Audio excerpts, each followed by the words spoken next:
I was actually harassed yesterday and kidnapped basically by the men of the Nigerian police here in Abuja. This car actually just double crossed us with so much speed and they jumped out with guns. Immediately they jumped out and immediately they said, "Hey, you, calm down." That was me. So I came down. They told my brother, "Calm down. Who are you?" They started asking like a lot of questions. "Who are you? What do you do?" And all of that. Come. Before I know what happened, they paid off the Bolts guy and they told us to get into their car. There were 5. They were all fully equipped, with guns and like tasers. So they said, "You are members of IPOB." I said, "No, we are not. This is my younger brother and I came to Abuja." They said, "When did you come to Abuja?" I said, "I came to Abuja last week." "Why did you come to Abuja?" I said, "I came to spend the holiday here." And they basically just, pushed us into the car and told me to lap my brother, or my brother to lap me. It was very uncomfortable because I'm very claustrophobic. They got our phones. They told us to bring out everything, our phones, our ATM cards. They took my Apple Watch. They took my AirPods. They took everything that my brother had on him, everything I had, even like the small change, like 200, 500. They took everything from me and they started asking me questions. "What do you do for you?" I said, "I'm a writer." They said, "What do you mean by you're a writer?" "I'm a social media influencer." They said, "Oh, forget that thing. You think we don't know that scope? You are into Yahoo. That's exhibit 1. Exhibit 2, you are into, you are actually a member of the IPOB." And I'm like, "I'm not a member of the IPOB. I'm not into Yahoo. You can check my phone." They said they were actually taking me to the police station. I said, "Okay, fine. Can I please call my lawyer and my manager?" They said no. They already took our phones. They said no. They were really aggressive and they threatened to tase us. They actually turned on the taser. One of them actually got really furious and they were like, "Let's handcuff these guys. Let's just handcuff them." And they actually handcuffed us. The next thing they said, "Push them into the boot." And they pushed us into the boot and we were just there. Thankfully, I was with my meds. One of them said, "No, you're not going to take the medication. You want to take suicide pills, right? But we'll still take your dead body to the government." That was what he said. The one in front, who was actually quote unquote the superior, put a call across and said, "Yes, we've actually caught 2 boys. We are bringing them now to the station, blah, blah, blah." I don't know if it was a real call or if it was a fake call, but I know I had that conversation. Whenever he says you're a Yahoo boy, I'm like, I am not a Yahoo boy. And he would turn on the taser and he would say stuff like, "We're going to kill you here and nothing will happen. We'll deal with you." And he said something that I need to mention here. He said, "We work for the IG of the police." So it's really disturbing to me that there is a group of policemen who go around extorting, kidnapping, and basically harassing young people in the name of the IG of the police. They sounded so sure. They said nothing will happen. They said, "We don't fear anybody. No matter what happens, you can trace us. Nothing is going to happen." They bragged about that. They were like 1.5 million naira. That was what we're going to pay. I said that I don't have 1.5 million naira. And they drove really far into the outskirts of Abuja. We drove for over 2 hours, or they drove for over 2 hours. I told them, "Please, like, what can I do? Like, I really need to go, but I am not a Yahoo guy." And they said, "Oh, that we're going to give them 600K, I'll be 500K. And I'm like, 500K? Literally, what's in that account is 617,000 naira. So when I turned on my phone, it turned off because I think the car charger wasn't enough to power the phone well. So it turned off and they were like, "What did I do to the phone? That I'm trying to track them, that nobody can track them, that do I know who they are?" They repeated again that they work for the IG of the police. That happened and I'm like, "Okay, fine." And I gave them they were ready with my ATM. They asked for the pin for my ATM. They asked my brother too, how much does he has? He was like, "Oh, he has only 40 something thousand. So now this was what they did. The one who was actually just by at the back seat by my right, he wore a black shirt on which he actually wore the police vest. Yeah, he took off the vest, dropped the guns and everything, and took the ATM card. The next thing was I saw like a debit alert because the phone later came on, so I saw a debit alert. I think he used the POS. Well, he actually used the POS. I didn't see the POS, but I know he strolled down to somewhere and he withdrew 202,000 naira. So while on that, I transferred the remaining 300K And I noticed they didn't pick him up immediately. They drove around. I don't know where they went to Sha, and they met him there. So basically, I feel like when I made the transfer, he withdrew 202k there, went somewhere else, withdrew 100k, went somewhere else, withdrew, you know, basically. So, and he was with a bag. I think he actually had the money there in the bag. And when they were done withdrawing all of the money, driving around with our heads down, even if I was trying to like peep and everything, I remember I saw Gudu at some point, by the way. They came into the car, they went to eat. I was now saying, okay, fine, please, like, I need to go to the house. They were like, okay, fine, don't worry, we are going to drop you off in the next 20 minutes. And they drove from the outskirts really far where they took us to, and they drove into town again. And when they drove into town, they asked us, where do you guys stay again? So I told them where we actually stay. And they just, and I noticed that they were very, very careful of how they were going to drop us off.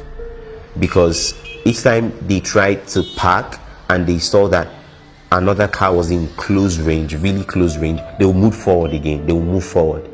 And they dropped us on one road like that. I really don't know the name of the road. And when they dropped us there, the first thing they said was, cover your head.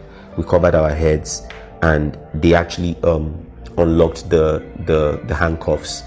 And then my brother had a small bag, a small handbag. They put our phones inside there, our ATM cards inside there, and they handed it to us while we were in the boot. So immediately they were like, they're just going to open the boot and we're just going to go out. So they opened the boot and they told us to go out. Now my, what's it called? Yeah, they also gave me back my watch, by the way. My AirPods, I was about to ask him, like, how about my AirPods? And they just zoomed off. So basically they took my AirPods and they took my brother's earbuds too, and that was all. Coming to the house, I started thinking about everything, and when I made the post that I made that went viral, I saw a lot of people who actually complained or talked about the fact that many Bolt drivers actually are complicit in these acts. They literally tell, because when I think about everything, it was well planned. We weren't the only people on that road. It was well planned. It seemed as though they had monitored us from Kilimanjaro, where we actually at, like that's in Wuse, to Ruby Center, and it also seemed as though the Uber driver was actually complicit. Now this is actually an assumption, because fine, like the Uber driver never called us to say, are you guys fine? And that is actually very fishy to me. Never called, never said what happened. I was the one who called him. He said, no, I don't know anything about it though. I don't know. They just paid me off for blah, blah, blah. They just gave me my 300 and I said, okay, fine, no problem. You know, when I actually made the post, a lot of people actually told me or commented that it is something that happens in Abuja over time. Do I have information about these policemen?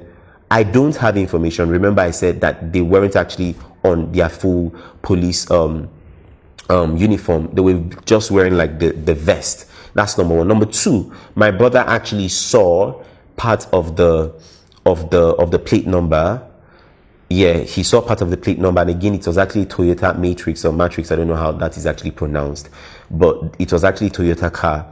And then I have the proof of the withdrawals actually that were made from my account. It was actually a POS withdrawal. They were wise enough not to use the ATM because obviously the CCTV there was going to, you know, capture their faces, and I could actually ask for the pictures or the videos of who actually used my POS. Oh, sorry, my ATM card. Like, I'm very sure that this wasn't just a one-off thing. I'm sure that this is something that they do. And I have to mention, they said something to us. They said, if you guys pay us, if you guys give us this money, we can easily go and look for another 2 people and replace you people.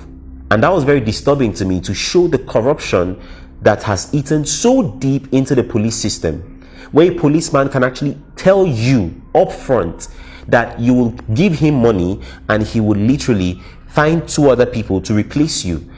That's to tell you that there are people who are in cells who are literally innocent, and these criminals can just pay them off maybe $1 million or 2 or even less, and they just look for 2 people, innocent people, to replace people with.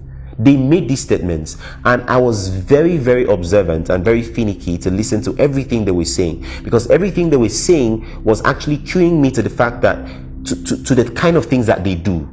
ever since I made the post and it went viral, a lot of people have gotten across to me, a lot of media houses have gotten across to me, a lot of the police, the Abuja command, they have actually gotten across to me. It's good that they got across to me, yeah. I feel like it's the fact that I have some sense of social status, but like, how about the ordinary man? How about people who do not have social media followings? How about people who are just ordinary people, everyday people? I want to believe that this has happened to a lot of people and their stories were never told. How about people like that? It's not about saving me because I'm Solomon Buchi. It's about the whole structure where even the least person would be sure of safety and security in the country. A couple months ago, last year, we were on the streets. They killed us. They killed a lot of people. There was a massacre. They lied that there was no massacre. All because we wanted them to trash the whole SAS, the SAS department, which was actually highly notorious for criminal activities. But as we can see, even if they had demolished or they have actually disbanded SAS, there is still high level of corruption and criminal activities happening in the police department.